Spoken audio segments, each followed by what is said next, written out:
ஒரு பழக்கத்தை நீங்கள் கற்றுக்கணும். எவ்வளோ பெரிய ஆளாக இருந்தாலும் நீங்கள் பெண்கள் வரும்போது எந்திரிச்சு இருக்கை கொடுத்துட்டு வெளியேறிடும். அப்போ ஒவ்வொரு தடவையும் நான் சொல்கிற மாதிரி வச்சுக்கூடாது. இந்த கட்சிக்குன்னு நிறைய தகுதிகள் இருக்குது. பசினாலும் 10 நாள் கிடப்பேன், 11 நாள் 100 நாள் நடப்பேன். இங்கே இருக்கணும். தன்னை முன்னிறுத்திக்கிறவன் இந்த கட்சிக்கு சரி வர மாட்டான். தான் பிறந்த மண்ணையும் இனத்தையும் எவன் முன்னிறுத்துறானோ அவன் தான் இந்த கட்சிக்கு தளபதியாக இருக்க முடியும். போட்டு ஒவ்வொரு தடவையும் அண்ணனை பாடம் நடத்த வைக்கக்கூடாது. புதுசாக நீங்கள் வந்திருக்கிறே தெரிஞ்சுக்கணும். யார் வந்தாலும் சரி, சின்ன குழந்தை வந்தாலும் பெண் பிள்ளைகள் வந்தால் நீ உட்கார்தாயின்னு எந்திரிச்சு நின்றுக்கணும். அவன் தான்டா சரியான ஆண்மகன். நீ உட்கார்ந்துக்கிட்டு தங்கச்சி அம்மாவை நிற்க வச்சுக்கிட்டு இருந்தீங்கன்னா நீ தற்கொலையில் பெரிய தற்கொலை ஆயிடுவா. பார்த்துக்கிட்டு அப்புறம் பச்சை மட்டையை வேற ஆளுக்கு எடுக்க மாட்டேன், உனக்கு எடுத்து விட்டுருவேன். பார்த்துக்க. இப்போ 850 பேர் சுட்டுக் கொல்லப்பட்டிருக்கான். அவன் வாழ்வாதாரத்திற்காகத்தான் கடலுக்குள்ள மீன் பிடிக்க சென்றான். அவன் படகு பறிக்கப்பட்டிருக்கு, சிறைபிடிக்கப்பட்டிருக்கா, சித்தவதை செய்யப்பட்டிருக்கா, கொலை செய்யப்பட்டிருக்கா. இந்த செத்து பிணமா வந்தவன் வீட்டிற்கு எவ்வளவு பணம் உதவித்தொகையாக ஊக்கத்தொகையாக வாழ்வாதாரத்திற்கு கொடுக்கப்பட்டது? யாராவது ஒருத்தன் சொல்லு. எந்த அரசாக இருந்தாலும் யாராவது ஒருத்தன் சொல்லு கொடுக்கப்பட்டிருக்கா? இல்லை. அவன் குடும்பத்துக்கு வேற்று நாட்டு இராணுவத்தால் சுட்டுக் கொல்லப்பட்ட தன் நாட்டு குடிகளில் எவனுக்காவது ஒருத்தனுக்கு அரசு வேலை அவன் குடும்பத்தில் கொடுக்கப்பட்டிருக்கா? இல்லை. அப்ப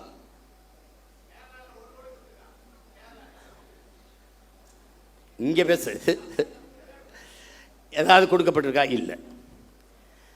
பெரும் வெள்ளத்தில் இதே தலைநகரில் பல குடும்பங்கள் செத்து மிதந்திருக்கு, பல பேர் உயிரற்று உடல் மிதந்து போயிருக்கு. அந்த குடும்பங்கள்லாம் இவ்வளவு ஒரு பேரிழப்பை சந்திரிச்சுக்காங்கன்னு அரசு பண்ணி கொடுக்கப்பட்டிருக்கா? இல்லை. எப்படிப்பட்ட ஆட்சி நகர்வு, எவ்வளவு கேவலமான ஆட்சி நகர். இந்த மண்ணை மக்களை பேரன்பு கொண்டு காதலிக்கிற எவனும் இந்த செயலை எதிர்ப்பான்டா. சீமான் அவன் தம்பி தங்கச்சியிலடா, எவனும் நாட்டை நேசிக்கிற எவனும் எதிர்ப்பான். எவனும் எதிர்ப்பான். கள்ளச்சாராயம் குடிச்சு செத்தவனுக்கு எதுக்குடா 10 லட்சம் கொடுத்தீங்க? எது கொடுத்திய? காய்ச்சுவது குற்றம், குடிப்பது குற்றம். அதை அரசு 10 லட்சம் கொடுத்து ஊக்கப்படுத்துது என்றால் இது எப்படிப்பட்ட செயல்?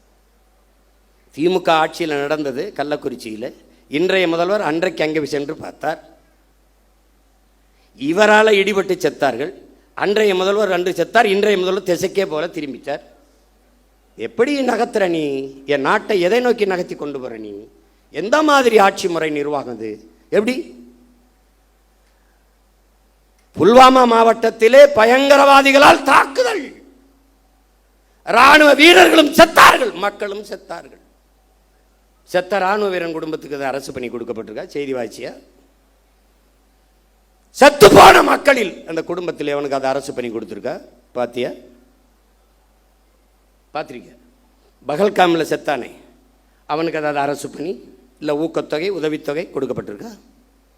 நாட்டின் பாதுகாப்புக்கு சென்று இராணுவத்தில் சேர்ந்து பணியாற்றி செத்து உயிரற்ற உடலாக இந்த மண்ணுக்கு திரும்பி வந்தவன் வீட்டிற்கு எத்தனை லட்ச ரூபாய்களை இந்த அரசுகள் கொடுத்திருக்கு ஊக்கத்தொகை அல்லது வாழ்நாள் உதவித்தொகை? சொல்லு. அவன் குடும்பத்தில் ஒருவனுக்கு அரசு வேலை, ஏதாவது செய்தி சொல்லு. சொல்லு. அரசு விழா அல்லது சுதந்திர தின விழா அல்லது ஒரு பெரிய அரசு நிகழ்வு, ஒரு பட்டமளிப்பு விழாதிலே ஒரு நெரிசலில் சிக்கிட்டாங்க, அந்த குடும்பங்கள் இழந்துருச்சு தெரியாம. அப்படி ஒரு விபத்து இல்லையே இது. நீங்கள் அன்று ஒரு நடிகர், மாண்புமிகு ஜோசப் விஜய் அவர்களே, இன்றைய முதல்வர்களே, அன்று நீங்கள் ஒரு நடிகர். உங்களை பார்க்க வந்தார்கள், நடிகரை பார்க்க வந்த நெரிசல். நீங்க வரலைன்னா கூட்டம் இல்லை, கூட்டம் இல்லை, நெரிசல் இல்லை. நெரிசல் இல்லை என்றால் அங்கே மரணம் இல்லை. அது ஒரு விபத்து. விபத்திற்கு காரணம் நீங்கள். நீங்க உண்மையிலேயே நீங்க தாய் முகாமிக்கு போறது, அப்புறம் தேவாலயத்தில் முட்டிக்கால் போட்டு நடந்தது, இதெல்லாம் உண்மையிலேயேன்னா சத்தியம்னா மனச்சான்று தொட்டு சொல்லுங்க. காரணம் நீங்களா? இல்லை. பழி போட்டார்கள். எத்தனை கருவி படம் எடுத்துக்கிட்டு இருந்தது? எத்தனை மேலே பறந்து கருவிகள், ட்ரோன், அந்த கருவி படம் எடுத்துக்கிட்டு இருந்தது. எல்லாரும் கீழே நின்னாங்க. மேலே நின்று பேசின ஆள் யாரு? நீங்க. டாப்பாங்கில் வீவிலே மேலே இருந்து கழுகு பார்வையில் மக்களை பார்த்து கொண்டிருந்த ஆள் யாரு? நீங்க. அப்ப எவன் அங்க ஒரு இடத்துல 10 பேர் புகுந்தா அந்த இடத்துல சலசலப்பு ஏற்படுமே, அப்ப நீங்க ஏன் நிறுத்தல பேச்ச? அங்கே என்னன்னு பாருங்கன்னு ஏன் சொல்லலை? ஏன் சொல்லலை?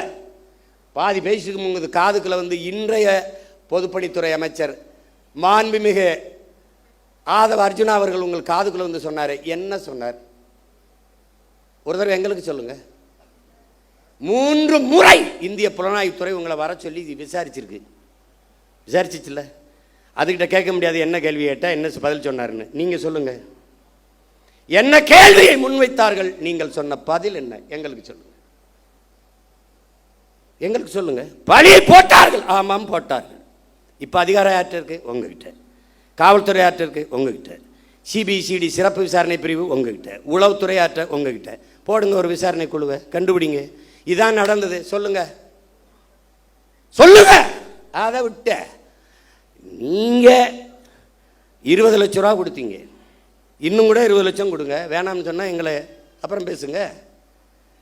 நீங்கள் தான் உச்சத்தை விட்டு 200 கோடி விட்டு, அப்போ அவ்வளோ காசு வச்சுருக்க நீங்கள் இன்னொரு 20 கோடி 10 கோடி எடுத்து எல்லாருக்கும் ஆளுக்கு 1 கோடியை கொடுங்க. நாங்கள் கேட்கல, கொடுங்க கொடுங்க. கள்ளச்சந்தையில் டிக்கெட் விற்ற காசுலாம் இருக்குல்ல, எடுத்து கொடுங்க. நாங்கள் வேணான்னு சொல்கிறோமா? வேலை கொடு. உங்களுடைய நிதித்துறை அமைச்சர் மாரியா வில்சன் அவர்கள் பனிமலர் கல்லூரி வச்சுருக்காரு, அதில் வேலை போட்டு கொடு. நாங்கள் வாழ்த்துறோம். துரை நீ வாழ்த்து பேசுகிறா. நாங்கள் ஒரு எல்லோரும் நம்ம பிள்ளைகளை மகளை எல்லோரும் வாழ்த்து பேசுங்க. நான் ஒரு பொதுக்கூட்டம் போட்டு வாழ்த்துறேன். கொடுக்க சொல்லு. பொதுப்பணித்துறை அமைச்சர் வந்து ஒன்று வச்சுருக்காரு, அரைஸ்ன்ட்டு மைக்ரோ ஃபினான்ஸ், அதில் கொடு. வாய்ஸ் ஆஃப் காமனில் கொடு. நீங்கள் விஜய் வித்யாசரம்னு ஒரு பள்ளிக்கூடம் வச்சுருக்கீங்க, அதில் வீட்டுக்கு ஒரு வேலையை கொடு. நாங்கள் கேட்டால் சொல்லு. நாங்கள் உங்கள் ஃபோட்டோவுக்கு கும்பிட்டு கூட நாங்கள் நன்றி சொல்கிறோம். ஒன்று போடுங்க. அரசு என்றால் என்ன? முதல்ல அரசு என்றால் என்ன? எதுக்காக அவர்களுக்கு அரசு வேலை கொடுக்குறீங்க? முதலமைச்சர் ஆகிட்டே கொடுக்குறீங்க. முதலமைச்சர் ஆகலை, ஒரு வேளை முதலமைச்சர் ஆகலை, என்ன பண்ணியிருப்பிய? அரசு வேலை கொடுத்துருப்பீல்ல? நீங்கள் சாட்சிகளை கலைக்கிறீர்கள். குற்றத்தில் நேரடியாக சம்பந்தப்பட்ட பாதிக்கப்பட்டவர்களை நீங்கள் விலை கொடுத்து வாங்குகிறீர்கள். நாளைக்கு என்ன விசாரணை நடக்கும்? நான் ஆட்சிக்கு வந்துட்டேன். விசாரிக்கும் போது இவனுக்கு பூரா நீ காசை கொடுத்து வேலை கொடுத்து நான் என்ன பண்ணுவேன்? அவர் மாதிரி உண்டா சாமி, அவரோ அப்படி சாமி. ஒரு நேர்மையாளனா நீங்க நடந்துக்கணும். நேர்மையாளனா கூடு, வேலை கொடு. நீதிபதியே சொல்றாங்க பாருங்க, மாண்புமிக்க நீதி என்ன சொல்லுதுன்னா, அவர்களுக்கு ஒரு சுய தொழிலை கொடுங்க. ஒரு கடை வச்சு கொடுங்க, 10 ஆடு மாடை வாங்கி கொடுங்க, ஒரு தையல் கடையை வச்சு கொடுங்க. அவர்களுக்கு என்ன தொழில் வருமோ அதுக்கு நீங்கள் தனிப்பட்ட முறையில் உங்கள் கட்சி நிதியிலையோ இதுலேயோ நீங்கள் கொடுங்க. உங்களை சுற்றி தான் பெரிய செல்வந்தர்களாக இருக்காங்களா, அவங்கள கையை காட்டி விடுங்க. விஷ்ணு ரெட்டி, இன்னும் பல ரெட்டி இருக்கான். யாருப்பா? சுஜித் ரெட்டியா? இதெல்லாம் சுஜய் ரெட்டி.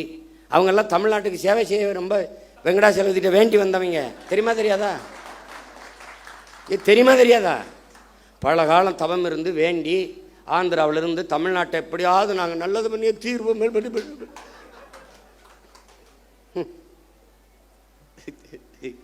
ஐயோ கொடுமை. கடவுளின் குழந்தை என் தம்பிட்டு அதான் சொன்னான் பாருங்க. அவர் போகணும்னு நினைச்சாரு, மழை பெஞ்சிருச்சு. கடவுளின் குழந்தை அவர் திறந்து விட்டாங்க பாருங்க. முன்ன ஏடா கடவுளின் குழந்தை இங்கே இருக்கும்போது கர்நாடகாவில் ஏண்டா மழை அங்கே பெய்யுது, இங்கே பேஞ்சு விட்டு போக வேண்டியதானடா. இங்கே பேஞ்சா நாங்கள் பிடிச்சிக்கிறோம். என்னடா தம்பி, அது ஏன் கர்நாடகாவிலேருந்து எனக்கு திறக்க விடணும்?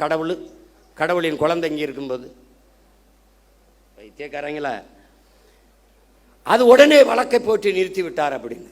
வழக்கை நான் போட்டு நீ வா, அங்கே உச்சநீதிமன்றத்தில் போடு, நான் வரேன். கேட்கறதுக்கு பதில் தான் சொல்லணும். உடனே உங்களுக்கு மனச்சான்று இருக்கா? உனக்கு மனச்சான்று இருக்கா? உன்னால் காவல் நிலைய மரணம், இவனோட தம்பி உன்னை குறைச்சி சொல்கிறான். 60 நாள் 5 மரணம் காவல் நிலையத்தில் கார்த்தி சொல்கிறான். 5 மரணம். அந்த மரணத்திற்கு உங்களால் அடித்து கொல்லப்பட்டவனுக்கு அது அரசு வேலை கொடுத்துருக்கீங்களா? என்ன என்ன பண்ணிக்கிட்டு இருக்கீங்க? என்ன வேலை நடக்குது இதெல்லாம்? அப்போ அரசு பணி என்பதற்கு மதிப்பு எவ்வளவு? இவ்வளோதானா? இவ்வளோதான். குடிச்சு செத்தா அரசு வேலை, நடிக்கிறவரை பார்க்க வந்து செத்தா அரசு வேலை. அப்போ படித்தா தெருவில் நின்று கத்த வேண்டியதான் வேலை. இதானா? அப்போ தமிழ்நாடு தேர்வாணையத்தில் தேர்வு எழுதி தேர்ச்சி பெற்று வேலைக்காக பல லட்சம் பேர் காத்திருக்கானே, அவன் யாரு?